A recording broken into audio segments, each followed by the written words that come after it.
Fresh meat, fresh meat. What are you thinking about? What's going on in your head right now? Yeah, it's real. I know, bitch. How many rounds over there? You ain't done yet. Oh my rounds, nigga, hours, nigga. You ain't done yet.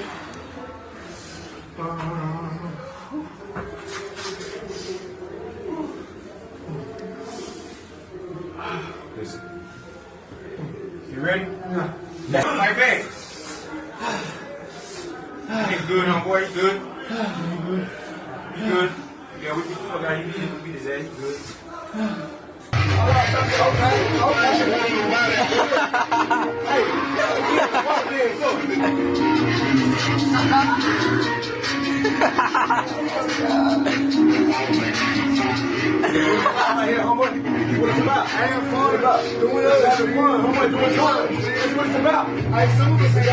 You step inside the jail and you hear a sound. Fresh meat! And the moment that label sticks, your entire prison experience is being decided. See, in prison, the first 48 hours aren't just important, they're everything. How you carry yourself, who you talk to, where you look, what you say, it's all being watched, evaluated, judged. Fresh meat means exactly what it sounds like. Brand new inmate. Young, scared, naive. Someone who hasn't been broken in yet. But here's what makes it dangerous. Everyone sizes up to fresh meat. The gang members are looking at you. The shot callers are looking at you. Even the COs are watching to see how you'll handle yourself. You'll hear it like this. CO just brought in some fresh meat on the tier. Here's how it actually looks.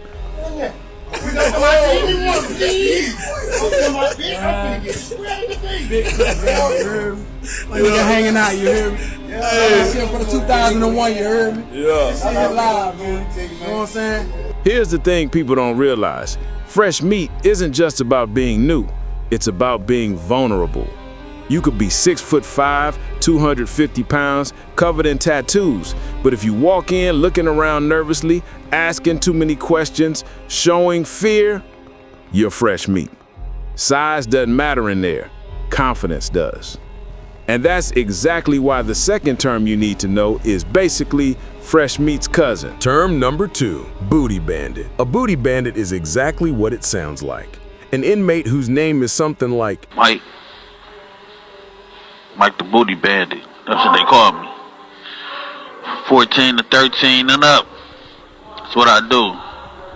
I take young niggas' booty. 'Cause they can't really fight back. So yeah.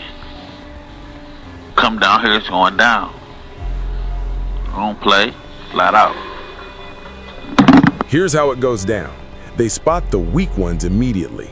The fish, the young kids, the small guys, the ones who came in alone with no backup. They start building debt. Yeah, man, you need anything, man, I'm next door, bro. You know, I run a store, and I got pop, cookies, cakes, noodles, chili, crackers, bread. I got bologna, all that stuff in my store, man. I got can of ham, mushroom, cream of mushroom, cream of chicken. I got clam chowder. I got banquet fried chicken. I got all that in my store, man. Then when payment comes due and you can't pay, well, there's a payment processor, which is your booty. If you refuse, they just take it. Cell doors close, your cellie is a predator, and nobody's coming to help. COs look the other way. Other inmates mind their business because getting involved means becoming a target yourself. And when they don't find that balance, that's when term number 3 becomes their only option. Term number 3. Check in. He checked in when the word got out about his case, you feel me? Listen carefully to this one. Once again, do you both understand the charges being brought against you and your constitutional rights? Falk? Harvey? Yes. And one more question. I'm the only one that got charged with narcotics? Yes. Because checking in might save your life, but it'll destroy your reputation forever. We're talking about requesting protective custody, PC.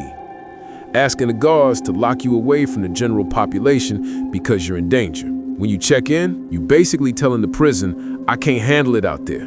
I need protection. And And once you do that, that label follows you to every prison you transfer to, every yard you walk, every conversation about you. People check in for different reasons.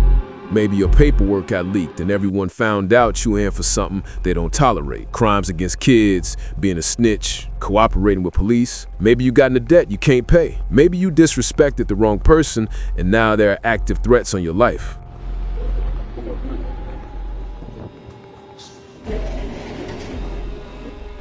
Fuck out. You gonna get out. Get out of here, nigga. I'll kill you in this open. Get out. Get out. Go. We'll catch up. We'll catch up. We'll get beaten. We'll get killed in this open. I'm trying to get on more down. Oh, y'all just told me to start smoking. Nah. We talking about it. Done. Get the fuck out. Go. Now, while we're talking about reputation, let's talk about someone who has a completely different kind of reputation in prison, and he's somebody everybody needs. Term number 4, storeman. Hit the storeman for some soups till store day. In prison, there's an entire underground economy happening, and just like in the real world, there's always somebody running it.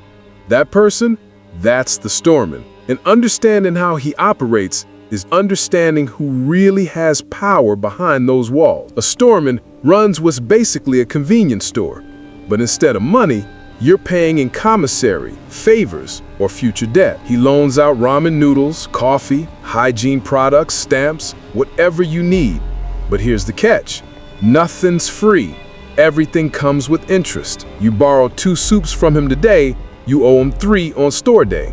The day when commissary comes and inmates get their purchases. Can't pay? Now you owe 4, then 5, and it keeps stacking. Some guys end up owing so much that they're basically working for the storeman, doing his laundry, cleaning his cell, running errands, or, well, you know the rest. But not everyone in prison has power. Some people, they're just being used. Term number 5, crash dummy. They sent that crash dummy to start the fight. This is one of the saddest realities in prison. A crash dummy is someone who gets used by other people to do dangerous or stupid tasks. They're expendable, disposable, and usually they don't even realize they're being played until it's too late. Think of it like this. When a gang or a group needs something done that's high risk, starting a fight, moving contraband, taking the fall for something, they don't send their valuable members, they send the crash dummy, the guy who's desperate for acceptance, protection, or respect. And here's the brutal part. Crash dummies usually know they're being used. Deep down, they know, but they're so desperate for belonging,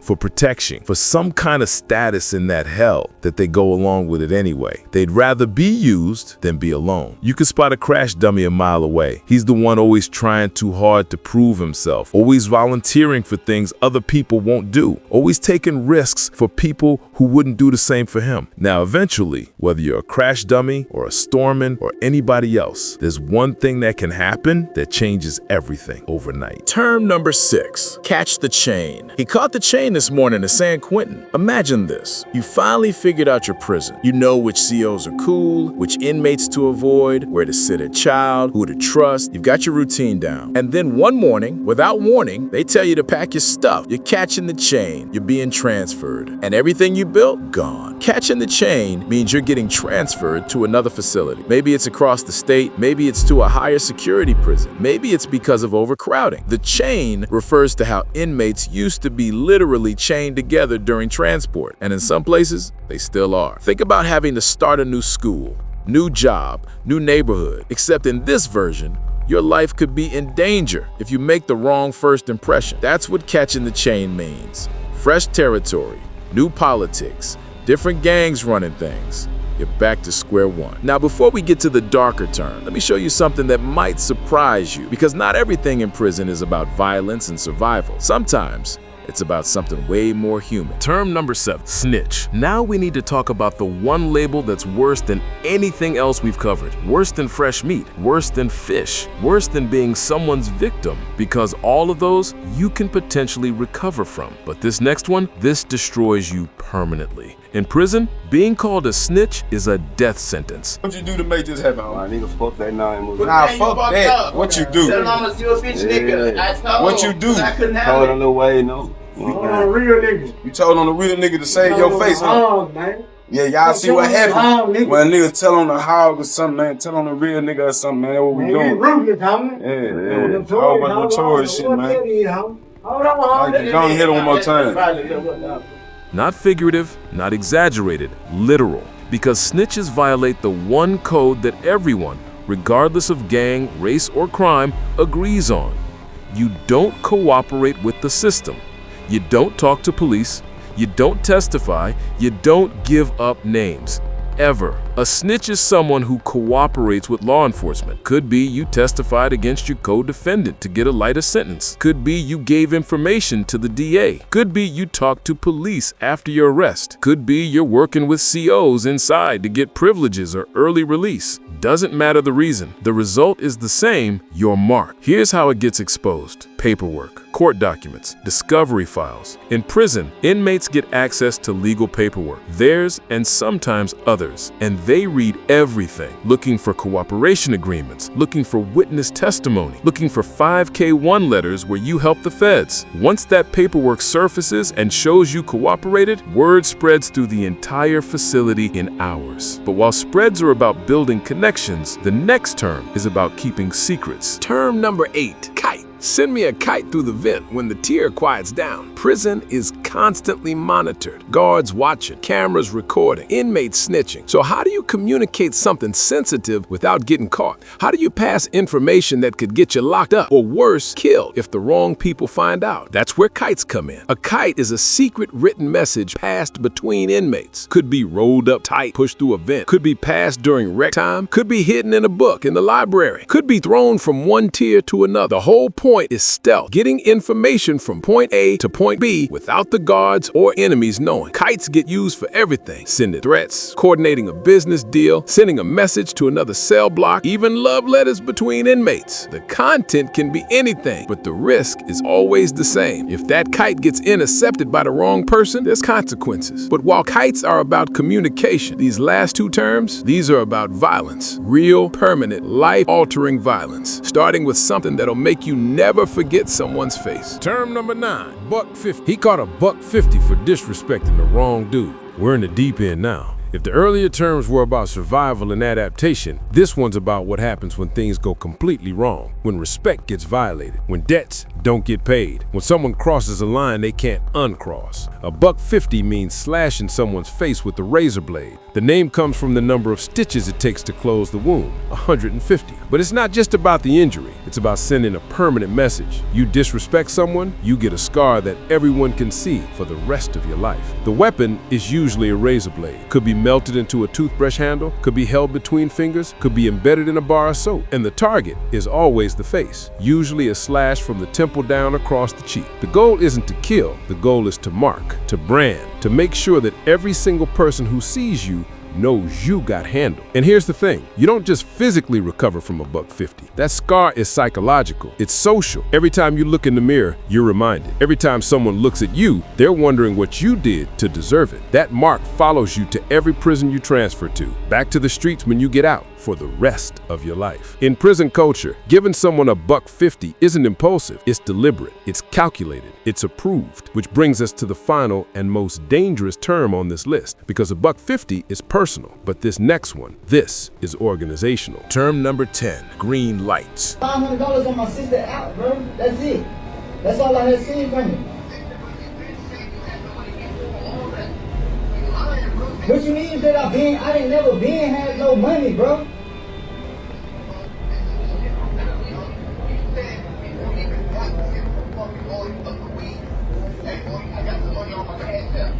No, my hoe. I said my hoe, my female, Maria.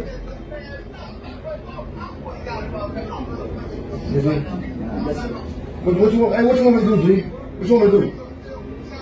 Hey, G, what you want me to do, G? Once that green light's on you, there's no hiding. This is it, the term that trumps everything else we've talked about. Fresh meat can survive, fish can adapt, crash dummies can wise up, store man can lose power. But once there's a green light on you, your life in that prison is over.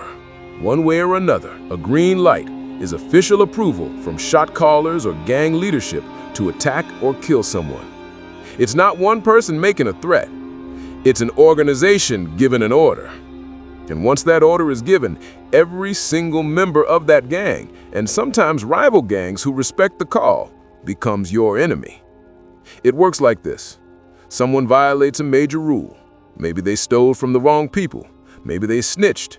Maybe they disrespected someone too high up to let it slide. The shot callers meet, they discuss it, and they put out the word green light. From that moment, you're marked. Could happen in the yard, could happen in your cell, could happen in the chow hall. And the person who does it, they get respect for following orders. You can't negotiate a green light. You can't apologize your way out of it. You can't pay it off. Your only options are either check into protective custody and become labeled for life, catch the chain and hope you transfer before it happens, or try to get to the person who ordered it and somehow make peace, which almost never works. And here's what makes it truly terrifying. Sometimes you don't even know there's a green light on you until it's happening. The yard goes quiet, people who were just talking to you suddenly won't make eye contact, and then it hits you, literally, because everyone else knew before you did. That's the power structure in prison distilled down to 2 words: green light. It's not about one person's anger. It's about systemic control. It's about maintaining order through the threat of sanctioned violence. And it works because everyone in that system knows if you get greenlit, nobody's coming to save you. So there you have it. 10 terms that tell you everything you need to know about how prison really operates. From fresh meat walking in not knowing the rules, all the way to green light where those rules are enforced with violence. Whether you're trying to avoid this world, survive in it, or understand it from the outside, these terms are the foundation, the vocabulary of a system that operates on fear, respect, and consequences. That one time I threw a talent show in prison. Here's who won. Alright, this is Somebody's in My Bed by Drew Hill. I got this feeling, and I just can't turn it loose. That somebody's been getting next to you. Okay. I don't wanna walk around knowing I was your fool.